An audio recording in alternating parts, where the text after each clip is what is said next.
అనుకో ముక్కలు చేసేస్తా. রূপালী পর্দার থালাপতি থেকে এখন তিনি তামিলনাড়ুর সত্যিকারের জননায়ক। দক্ষিণ ভারতের জনপ্রিয় মেগা স্টার বিজয় এখন পুরোদস্তুর রাজনীতিবিদ এবং তামিলনাড়ুর মুখ্যমন্ত্রী।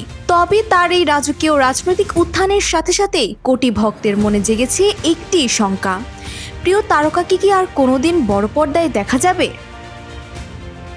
নিজের রাজনৈতিক দল তামিলাগা ভেট্রি কাজগাম গঠন এবং নির্বাচনে নিরঙ্কুশ জয়ের পর থেকেই অভিনয় থেকে বিজয়ের বিদায় নেয়ার গুঞ্জন জোরালো হয়।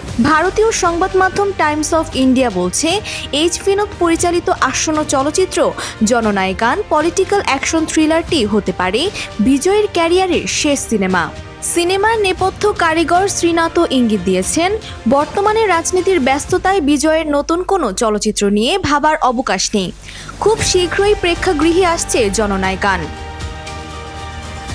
বিশ্লেষকদের মতে এমজি রামাচন্দ্রন বা জয়ললিতার মতো দক্ষিণী রাজনীতির মহিরুহরা যেভাবে অভিনয় ছেড়ে মানুষের সেবায় বিলীন হয়েছিলেন, বিজয় হয়তো সেই পথেই হাঁটছেন। তবে আনুষ্ঠানিকভাবে তিনি এখনও অবসরের ঘোষণা দেননি। তাই থালাপতি ভক্তদের মনে এখনও ক্ষীণ আশা টিকে আছে যে মুখ্যমন্ত্রীর গুরু দায়িত্ব সামলে হয়তো বিশেষ কোনো চরিত্রে আবারও জ্বলে উঠবেন তাদের প্রিয় নায়ক। Desk report, Bangladesh bulletin.